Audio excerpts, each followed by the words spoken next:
Welcome back to my channel. My name is Kate, for those of you who don't know me. I have filmed 3 videos today, and they didn't have sound, so I had to unplug my camera, replug it back in, and now I have to refilm. One of the videos I filmed 2 times. Awesome, right? Just totally awesome. Alright, so I love Kimberly Clark. Do you guys know who she is? She is a drag queen. I'm ignorant about this. I don't know if she is transgender. I don't think so. I think she's just a drag queen and amazing and a whole of a lot of awesome. Let's get that. Ooh, hey. Totally. You have no idea the mess I have made in here. Anyway. So let's talk about this. So I want to talk about YouTube. I want to talk about the changes that I'm going to be making to my channel, into what I'm bringing you, bringing me. It's just because it's what I'm interested in. Does everybody want to get free stuff? Sure. And if you don't, I don't know if I believe you. You know what I mean? Like, I just don't know if I could believe you. Sorry, let me add some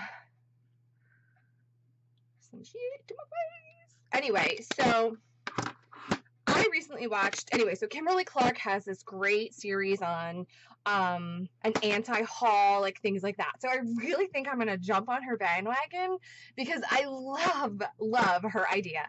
So I'm hoping she doesn't mind. I mean, YouTube is YouTube and you're there for inspiration. So I'm going to do a video on that. I'm in a really good mood for this because I feel free.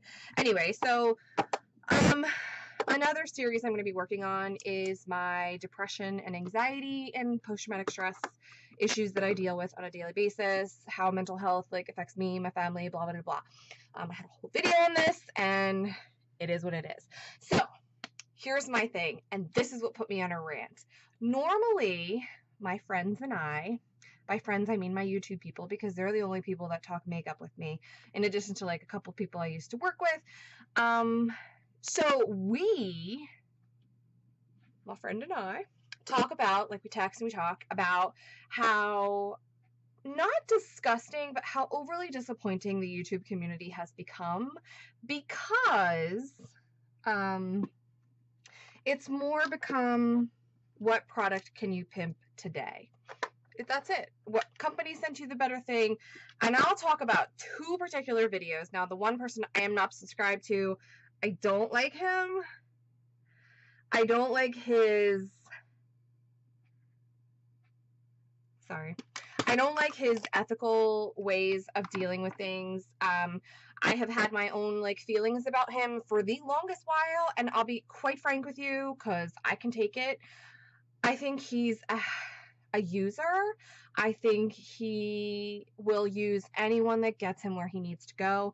I don't like his vulgar language. That doesn't mean that I don't curse or do things. I do, but I feel like if you have this huge presence like he has come up with, then I feel like you should watch it. I mean, he's part of a national campaign, and his every other, not every other word, but his videos are filled with filth, and it has nothing to do with his personality, his gender, nothing. It has to do with the shit that's coming out of his mouth. You like that? Anyway, so the first video I watched was Manny MUA's PR haul, then a full tutorial on makeup that he got from the PR haul. Now, he always makes a disclaimer, if you don't want to watch him, you don't like him, blah, blah, blah. I don't mind watching him. What is disgusting is the fact that I don't know, I felt like, and this is my feelings, I am entitled to my feelings, I am entitled to put my shit out there. I don't like that he turned around, and the perception that I got was that he was just using stuff to use it because he got it, and I get it, but it just was so lackadaisy, I got this, oh well, let me use it. And I get it, but me as a person and as a consumer, I do look to bigger YouTube people to kind of guide me in the right direction, and I don't think that's happening anymore. I think it's all a numbers game. I think it's who can get ahead of this one, and you're not really sharing what you think is truthful. There are a lot of brands that I won't buy from for one reason or another. If you're interested in that, you can leave a comment, whatever, and I'll share them with you. But yeah, like there's a lot, like more than enough that I will not buy from, like even if I like them. And then there are other brands where I only buy certain things from, like I only like, say, like one thing. Anyway, so back to Manny MUA's video. I feel like he used Patrick Starr and then dropped him like a bad habit. Like I don't know what happened, but like I don't know, YouTube people don't like they don't make me starstruck, if that's a good word. So anyway, so yeah, there was that. And then recently, I literally yesterday watched Jackie Aina's, and you have no idea how much love I have for her. I love her, like big hearts to Jackie. I love her. I think she's amazing. As a former retail employee, what she did in her most recent video, I get it was requested, but it was so disheartening as a person who works in retail, and I'm going to go into that in a second. It's just a shame because she spent $1,200 on Sephora brand makeup to do a tutorial when I feel she could have saved herself the trouble and gotten samples of at least the foundation. Now, I know the spray foundation, but she could have sprayed that in store and seen if it was her color. So now that has to go back to the store. She's returning like probably 80% of what she bought. I guarantee you it'll be like 80%. And I wish maybe she would do a follow-up video only because I want people to understand like what that does for someone in the beauty industry if you work in a retail store. So it just was so disappointing. The video was great and all that stuff. I just feel like it was sad. It was just really sad. It's, you know, and she does her disclaimer and all of that. Like she was asked to do it, blah, blah, blah, blah. I get it. It's just so disappointing for those poor girls that work at Sephora or guys that get that money and then you get the return and you then have a bigger day. So let's talk retail for a second. I worked in retail. I worked for Ulta, Bare Minerals, and the last job I attempted in retail was Blue Mercury. Each experience was different on its own. I had originally planned to do this video like a long time ago about like my experiences working with cosmetics in the industry, things like that. With my anxiety and my depression and all of that, it's not a good field for me. I absolutely loved it 100%. It just didn't turn out to what I thought it would be. I met some amazing people during my experience, but it's just super stressful trying to sell people something. So typically, you have a sales goal for the day. I don't know if like the average consumer realizes that. Every store has it. So they go based on last year's sales. So it's a projection for the day. I forget the terminology that we called it, but it's been a while since I've been out of like retail. So essentially you have a daily goal, you have a personal goal, and then you have like an overall store goal to meet and exceed the previous year. So let's say you have Blue Mercury was crazy. Let's just do that one because it's probably the one I can remember. We'd have like goals of like probably like $900 a day, right? You'd have to do $900 in a day. That's really hard if you don't get the traffic, okay? Like maybe the year before was a sale or whatever, and all of those goals add up to either a bonus at the end of the month. So a lot of companies, a lot of businesses, you get a bonus. Ulta was not that way. I really wasn't there very long. That was a really bad experience for me, and I honestly, I don't know. Anyway, I digress.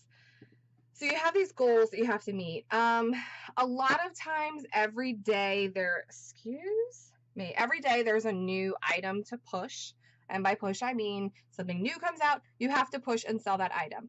And then sometimes you'll either get like a free item or like congratulations, whatever. So Blue Mercury, we had to sell M61. So you had to have a personal sales goal of products that you would sell.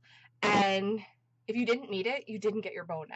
And I'm not motivated by that. So like, and I would tell people and they would get so mad at me, but like, I'm getting my paycheck because we don't work on commission. And I guess if you think about it, but like, it was 1% of your sales for the entire month. So let's take Jackie Ina's thing for a second here. She spent $1,200, right? I don't know what day she bought it. It's really regardless. So say it was a $2,000 day for Sephora. I don't know what their daily like sales goal is, but say it's $2,000. So she did $1,200, okay? And then you take that $1,200 and you do the 2,000 or whatever I said. Yeah, I don't remember just that quickly. Anyway, so say you take that and then you subtract that, or you add that to that, and then you have like anybody else that came in that day. They have far succeeded that $2,000 goal, let's say, and that's base for next year. The company will log that in their system. Next year it will be their sales goal. So whatever they get for the total of the day is that same date the following year. They have to meet the same goal. So say they ended up selling $3,500 that day with her $2,100 or $1,200. Next year they have to do $3,200 worth of, or $3,500 worth of sales. So that's the one part of this. The second part of this is the fact that say she returns it a week later and their sales goal for the day again is 2,000 just because it's easy. Say it's a busy day. Say she takes it back on a Friday, whatever. Say she takes it back on the last day of the month. This is really, really important. Whenever you return something, it comes off that monthly balance. So not only does it come off the daily, the weekly, it comes off the monthly balance. So she now, and I'm not saying like her personally, like I'm talking anybody that buys stuff, reviews it, and then returns it. This is what you're doing. This is why everything costs so much money, because we buy shit and then you return it. I try, because I worked in retail, not to return anything because I know what it does. We would cringe when someone would bring back a return. You always have to say, can we get you something different? Can we replace it? And if it was no, that mindset of like, well, shit, now my daily numbers are gone. It's a conscious like thing, because if you get a return, they want you to sell at least 2 or 3 items over what was returned, just to kind of make up the difference. So say they had the $2,000, right? So we have the $2,000 at the top. Then you're taking back, so say out of her, let's do some math. Let's say you take her $1,200, right? I'm going to say she's going to take back 80% of that. So, okay. So say she takes back $960. So their sales goal for the day was $2,000. Let's say she takes it back in the morning, because this used to happen to the girl I worked with at Ulta all the time. $960, okay? You start the day at a negative. So you start the day at $2,960 because you're now in the red. So they have to try and sell every person over and above what they were going to originally try. It sucks. Hopefully, and I don't know Sephora's like policy on if something is returned, like closed, like not opened, but I know at Ulta, you had to just throw it out. I know at Bare Minerals, it didn't matter. I don't think it mattered.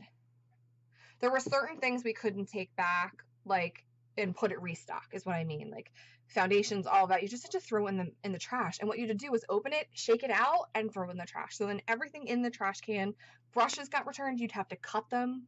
It would piss me off that my coworkers would do that, but like you would cut them. Sometimes we would put them back as like testers, not the foundations or anything. That I'm talking like the brushes, because you can sanitize that.